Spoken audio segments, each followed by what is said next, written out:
Aquí estamos en el tablero de noticias Caracol para hablar de un tema muy importante. La mayoría, por ejemplo, de los motociclistas accidentados en las calles de Colombia están en la edad productiva. A diario siguen creciendo el número de accidentes, no solo de motociclistas, sino también de otros actores viales. Pues ya vamos a hablar sobre ese tema. Por ahora, Tatiana Gordillo, tenemos un invitado muy especial. Tatiana Gordillo, desde las calles, nos tiene un reporte especial. ¿Qué ocurre, Tatiana?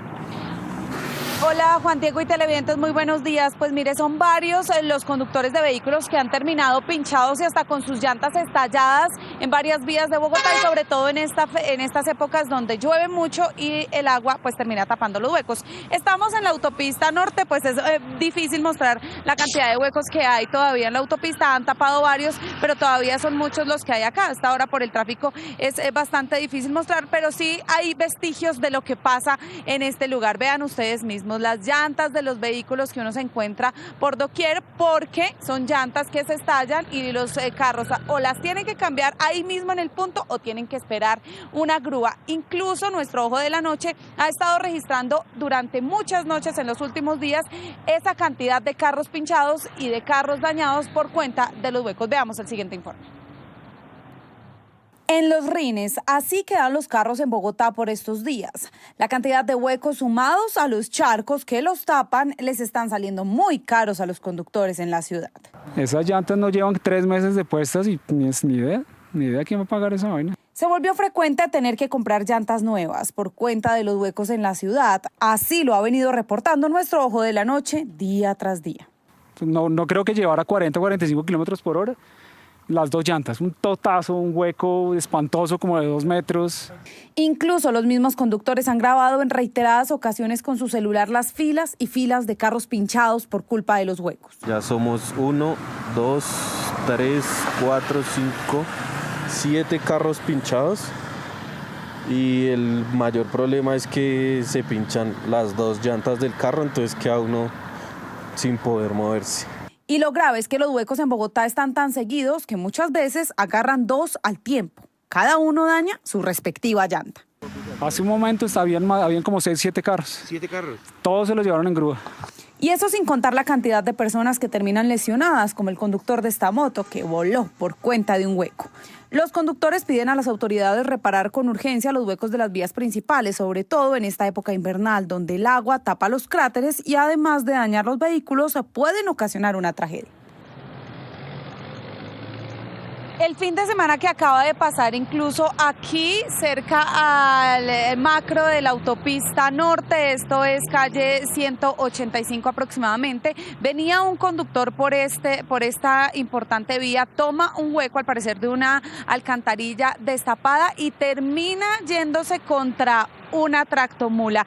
Ese vehículo de este hombre, dice él, está casi en pérdida total porque se le estallaron todas las llantas, las latas del vehículo quedaron bastante averiadas y dice él que nadie hasta el momento le responde. Pues esa es la situación de muchos de los conductores en Bogotá que ven pérdidas enormes en sus vehículos por cuenta del estado de la malla vial.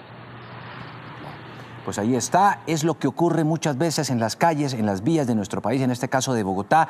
Juan Pablo Velandia es abogado, especialista en accidentes de tránsito y sobre todo en reconocer e identificar los derechos que tiene, por ejemplo, el seguro obligatorio. Gracias por estar acá, doctor, gracias por ayudarnos a entender este tema. Buenos días, Juan Diego, muchas gracias por la invitación y siempre acá a la orden. ¿Qué debe hacer o quién responde cuando hay un hueco en la vía y ocurre un accidente como el que acabamos de ver y nos reportó Tatiana? Mire, es importante tener algo muy claro. La responsabilidad de las vías, de la malla vial, está en cabeza de la entidad territorial, municipios, departamentos o la nación. Depende de quién sea la obligación de proteger esa malla vial. Hay vías departamentales, entonces la obligación del departamento, hay vías nacionales, que la obligación obviamente es de la nación, en vías y demás, y hay unos de carácter municipal, como en estos eventos. Entonces ya respondería la entidad territorial y obviamente los derechos que se tienen, pero no solamente para los daños y perjuicios ocasionados, como en el ejemplo, frente a los daños de los vehículos, sino incluso también para las lesiones de las personas y su núcleo familiar en eventos de pérdida de capacidad laboral. No se imaginan la cantidad de cosas a las que usted puede acceder y además reclamar como derechos por tener el SOAT. Ojo con eso. Ya lo vamos a ampliar. Juan Camilo Cortés por ahora también nos tiene un reporte desde otra esquina de Bogotá. Juan Camilo. Correcto, Juan Diego. Miren, nosotros nos encontramos en la transversal cuarta con diagonal 28. Este es el barrio San Pedro, en la localidad de San Cristóbal, donde ayer ocurrió un terrible accidente que cobró la vida de 2 motos. Y todo por esto, por lo que le está denunciando la comunidad hace meses. Y es esta curva que ellos la llaman la curva de la muerte. Doña Flor, buenos días. ¿Por qué esta curva es tan peligrosa? Esta curva es supremamente peligrosa y no de hoy, sino de hace muchísimos años, donde han ocurrido muchísimos accidentes estrellándose en carros y motos contra los muros de la Capilla Santa María de la Luz. Hemos hablado con movilidad para que nos trate de colocar lo más pronto posible los reductores de velocidad que se habían colocado desde el tiempo que se accidentó la taxista. Como estos. Vamos a mostrar, lo que pasa es que ya no hay. Como estos que ya no queda sino ese pedacito nada más. Estos hitos que eran hasta arriba, hasta la 29 y ya se acabaron y movilidad nos está dando vueltas, que está en turno para venir a instalarlos y nunca hemos tenido respuesta a esto. Hay que decir una cosa, ya vuelvo con usted, doña Flor, y es que hay señalización, esto hay que decirlo. Está el pare ahí, y está la otra señalización que mide la velocidad, también que advierte que hay zona escolar. Pero lo que denuncian las motos que acaban de pasar es que este tipo de objetos son muy resbalosos al bajar de esta pendiente y terminar en curva, lo que le pasó ayer seguramente a la moto que se accidentó, ¿no? Sí, eso incluye para que las motos se resbalen en esos estoperoles. Yo le he dicho a movilidad que por favor no instalen esta clase de objetos porque en eso se resbalan los motociclistas y van a dar contra el muro o en su defecto contra esas paredes. ¿Qué otros accidentes ha visto usted? No, han habido muchísimos. 2 furgones se estrellaron contra la iglesia, también fallecieron los señores, otro niño le amputaron un pie, otro señor que se mató en un carro. Han habido más o menos como unos 17 muertos, fuera de todos los heridos que han habido. Muchas gracias, doña Flor.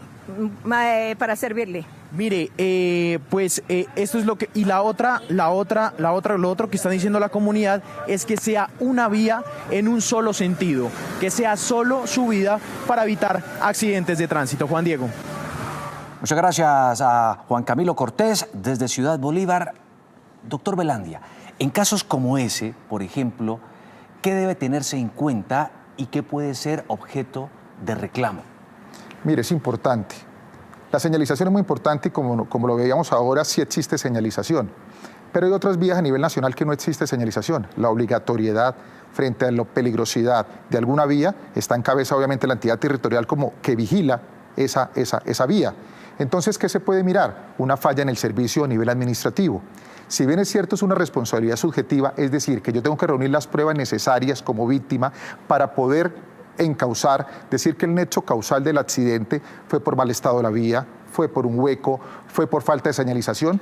Si bien es cierto, está obviamente todo eso que se puede probar en un proceso administrativo en contra, reitero.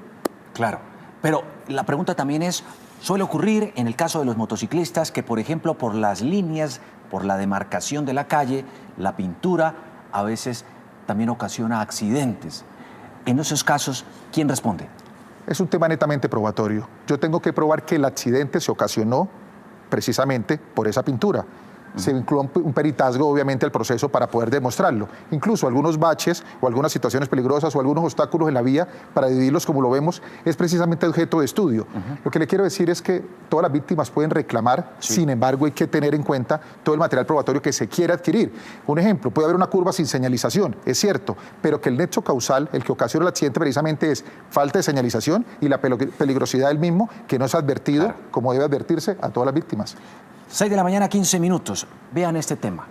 Indemnización por incapacidad física. Total, permanente. O miren esta otra pregunta. SOAT y responsabilidad civil. ¿Quiénes tienen derecho a reclamar? ¿No se imaginan ustedes lo que hay detrás de la letra menuda en el SOAT? ¿A qué tiene derecho usted con el SOAT, con la póliza a todo riesgo y demás? ¿Quién responde, por ejemplo, por un hueco o un bache en la vía? De eso estamos hablando con Juan Pablo Velandia, abogado especialista en estos temas de accidentes de tránsito. Retomando el tema, indemnización por incapacidad. ¿Cuánto, digamos, puede reclamar una persona que ha resultado herida en un accidente de tránsito? Es un tema muy importante. La gente desconoce a nivel nacional, en su mayoría, que si yo me caigo solo en motocicleta y me fracturo, tengo derecho a una indemnización por incapacidad total y permanente, o incapacidad permanente como lo determina el respaldo de su SOAT. Diferente a la incapacidad que me paga mi EPS. Totalmente diferente. Diferente a los días de incapacidad que me determina medicina legal en un evento de una situación penal, ¿sí? De controversia. No. Si me caí solo, si me fracturé, si me atropelló alguien más, no importa el modo, que sea accidente de tránsito, requisito, y que si el SOAT esté vigente, acompañado obviamente de una fractura, yo tengo derecho. ¿Por qué la gente no lo busca, Juan Diego? Porque la gente desconoce el tema. Primero, pero es más o menos a esto a lo que podría acceder a 6 millones de pesos una víctima que tiene obviamente su SOAT al día, que hay que decirlo, obviamente, y que haya sido derivado de un accidente de tránsito. ¿Por qué la gente no accede a buscar esa indemnización? Porque se necesita una calificación de mi pérdida de capacidad laboral. Acorde al decreto de SOAT. ¿Junta médica? Claro, puede ser por junta médica de calificación regional, pero la obligatoriedad en Colombia la tienen las aseguradoras. Su misma aseguradora SOAT tiene la obligatoriedad de calificarlo. Pero ahí lo interrumpo, doctor Velandia, porque cuando se reclama debe pagar para que la junta médica lo evalúe. Y de pronto hay muchos motociclistas y demás que no tienen el dinero que hay que pagar. Así es, Juan Diego, totalmente de acuerdo. Sin embargo, reitero, la obligatoriedad inicial la tiene la aseguradora SOAT, la de mi motocicleta. Ellos deben calificarme. Hay aseguradoras en Colombia, ¿sí? Que ellos mismos califican y le dan una pérdida de capacidad laboral. Después, con esa pérdida de capacidad laboral, podemos acceder a esa reclamación que puede ser hasta 6 millones de pesos. Aquí no se mira el factor del accidente, no se mira responsabilidad, no se mira culpabilidad. No, no tiene nada que ver. Es un derecho por tener el SOAT. Adquirido por tener su SOAT y ser un accidente de tránsito. ¿Qué pasa si no tiene el SOAT?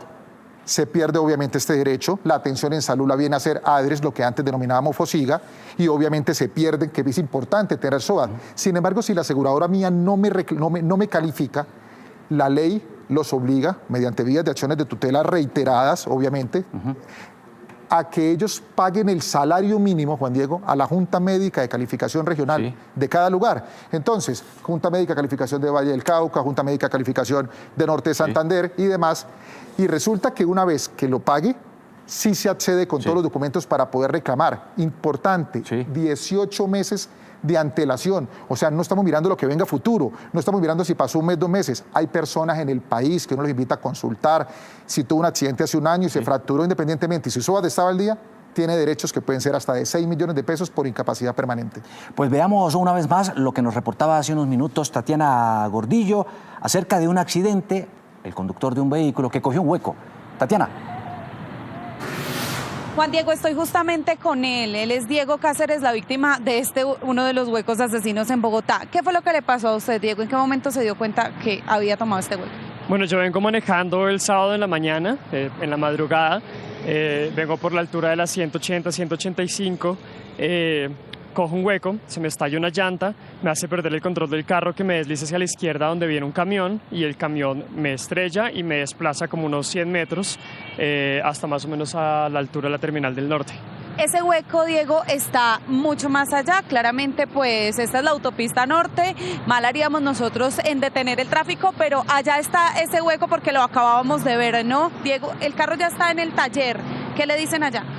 Bueno, están revisando si puede ser una pérdida total o si se puede reparar. Realmente los daños son bastantes. Está completamente dañada la parte izquierda del carro, que fue donde el camión me empujó. La llanta pues quedó destruida, el espejo.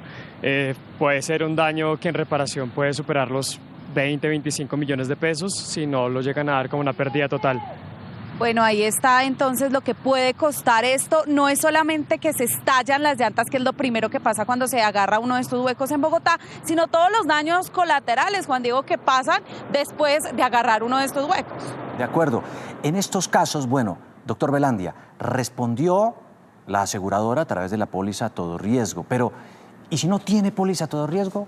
Totalmente de acuerdo. Existe un hueco en la vía el señor, obviamente por causa del hueco, tiene daños en su vehículo, la obligatoriedad de responder de la administración, de la entidad territorial, sí o sí. Sí. ¿Cuál es el punto? Ahí es donde empieza uno a medir qué tan grandes fueron los daños ocasionados. ¿Por qué? Es un escenario bastante largo en materia administrativa. En derecho administrativo, cuando se le pelea a una entidad estatal, a una entidad territorial, entonces se demora un proceso, 7, 8 años, para poder reclamar, que obviamente tienen su derecho. Y a veces vale más pagar el abogado que lo que va a estar reclamando. Aunque se vincula asesoría y sobre resultado, a veces de pronto los daños no ocasionan o no encausan precisamente todo lo que se pueda registrar. Sin embargo, si en el caso del señor no solamente hubiera sido el tema del vehículo, sino de lesiones, nos lleva a otro punto importante. Previa calificación, como hablábamos también de Junta Médica, calificación regional, se puede vincular a esa demanda administrativa no solamente el lucro cesante dejado de percibir de él en materia laboral, sino el daño moral de él y todo su núcleo familiar. Se puede demandar por padres, hermanos, hijos, claro. Entonces, por eso la demanda ante la administración como tal pasa a cambiar unas sumas solamente para la víctima directa, para víctimas indirectas que son consagrados. Y no solo el daño moral, sino también daño en vida y relación. La imposibilidad de ejercer lo que yo venía ejerciendo con mi diario vivir. Claro, hay un caso que suele ocurrir con mucha frecuencia en las calles, y es que ocurre un accidente entre un conductor de una buseta y un motociclista. Supongamos que alguno de los dos no tiene SOAT. ¿Qué pasa ahí? La obligatoriedad de la ley, si yo tengo un vehículo automotor, es de tener SOAT. Yo tengo que portar ese seguro obligatorio de accidentes de tránsito. Ese seguro no es personal. Ese seguro es consagrado para la motocicleta. Es decir, yo le presto mi motocicleta a alguien y la cobertura obviamente la tiene. Eso no es a título personal, no es Juan Diego, no es de Juan Pablo, es para... No es individualizado. No es individualizado, no lo es, precisamente no. Es para la motocicleta o los ocupantes de la misma. Entonces, si yo voy en la motocicleta y yo colisiono, me estrello con una buseta de servicio público y yo no tengo SOAT como motociclista, primero que todo me pierdo todos estos derechos. La familia se pierde los derechos, obviamente, por indemnización por muerte. Yo, por incapacidad total y permanente, tengo que quedar lesionado. Y la atención médica ya no sería de manera inicial por el SOAT. Entraría el ADRES, lo que antes se denominaba FOSIGA, a hacer las coberturas médicas, si bien es cierto, hasta el final. Incluso el SOAT, cuando la persona está al día, recibe unos rubros, recibe un dinero precisamente solidariamente para ayudar precisamente con ese tema. Por eso es importante tener SOAT. ¿Y qué pasa en el caso de que los dos accidentados no tengan SOAT, como bien puede ser, por ejemplo, un ciclista, que por ley no está obligado a tener SOAT, ni tampoco un peatón? Perfecto, ahí el escenario cambia. Si me colisiona una buseta y yo soy un ciclista, la ley no me obligaba a mí como ciclista a tener SOAT. Ahí sí se hacen las coberturas en materia de salud, en incapacidad total y permanente, en todo eso que vamos a mirar, obviamente a favor del ciclista porque no estaba obligado a tenerlo. Lo mismo, si soy peatón y la obligatoriedad no me lleva a consagrar SOAT, pues quien sí la tenía, como la buseta o el taxi que me atropelló, por colocar un ejemplo, o el otro vehículo particular, a que se atienda no solo en salud, sino a contar con estos derechos. Repasemos estos datos claves que son buena parte de los reclamos a los que tendría derecho alguien si tiene el SOAT. Gastos médicos, quirúrgicos, farmacéuticos y hospitalarios. 800 salarios mínimos. ¿Esos son diarios? Legales, vigentes, diarios. Hacemos esta ecuación.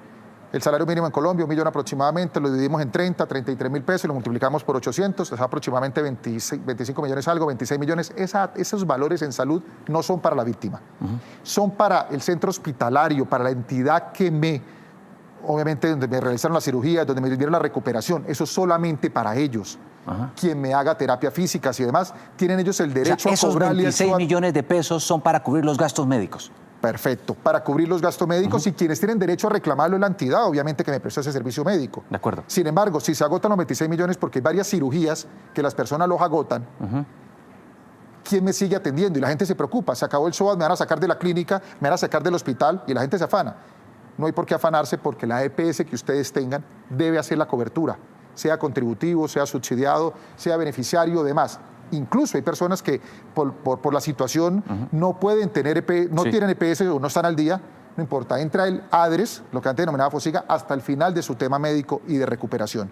Incapacidad permanente, 180 salarios mínimos diarios vigentes. Esa ecuación es la que da precisamente aproximadamente 6 millones de pesos y es la que tienen derecho las víctimas si tienen su SOA al día si fue un accidente de tránsito y además si ocasionó fracturas y fue calificado por la aseguradora o la aseguradora mediante vía acción de tutela y demás, paga el salario mínimo a la Junta Médica de Calificación Regional. Después de que esté calificado, Juan Diego, dependiendo, se le cobra a esos, dependiendo de la pérdida de capacidad. Mayor pérdida de capacidad, pues mayor obviamente la indemnización sobre esa tasa de los 6 millones. Y se tiene derecho a esa incapacidad permanente con 18 meses de antelación al accidente. Rápidamente estos dos datos para cerrar. Muerte y gastos funerarios, 750 salarios también diarios vigentes. Da 24 millones aproximadamente. ¿Quiénes tienen derecho? El núcleo familiar. Falleció alguien de manera desafortunada, obviamente las víctimas, las familiares tienen derecho a reclamar en un orden sucesoral. Este también me llama la atención. Gastos de transporte y movilización de víctimas. Claro, es cuando ocurre el accidente. ¿Quién lo puede cobrar principalmente? ¿Quién llega al lugar del accidente? Ambulancia. Por eso a veces hay competencias de ambulancias y demás, respetable obviamente, cada quien va a proteger la vida de la persona, y ese solamente lo pueden cobrar precisamente quien prestó el servicio para trasladarlo de un lugar a otro, y aproximadamente son de 3 millones y pico por traslado. Doctor Velandia, esta pregunta y una respuesta muy rápida. ¿Qué pasa si alguien se accidentó hace 5 años y no sabía esto? ¿Puede reclamar hoy? No. Se tienen 18 meses para evaluarse médicamente, pero se tienen 24 meses para poder pelearlo. Uno puede interrumpir términos, por eso uno invita siempre a que consulten. Sí, dependiendo del tema, porque puede que el proceso se demore aún mucho más. Y un tema final, si me permite. Sí. Esta indemnización SOAT es perfectamente sin mirar la causal del accidente, pero si yo me estrellé, o si yo fui víctima de un taxi, una buseta, se derivan unos derechos importantísimos en materia de responsabilidad civil. Todo carro de servicio público en Colombia, taxi, busete, además debe contar con seguros de responsabilidad civil contractual cuando yo soy pasajero de ese taxi y responsabilidad civil extracontractual cuando yo voy en otro vehículo que me colisiona. Y ahí cambia el escenario. ¿Por qué? Porque no solamente reclamo el valor SOAT, sino todos los daños, lucro cesante, daño emergente, el daño en motocicleta, un ejemplo, daño moral, daño en vida de relación, para mí y para mis familiares, que están obligados a responder, obviamente, las aseguradoras, probando la responsabilidad de ellos. Lo que debe saber del SOAT. Muchos lo desconocen y por eso no reclaman ni exigen todos estos dineros y recursos a los que tiene derecho por tener al día el seguro obligatorio. Doctor Velandia, gracias por explicarnos, por ahondar en este tema tan importante para miles y miles de ciudadanos en nuestro país. Diego, muchas gracias por la invitación y aquí siempre a la orden.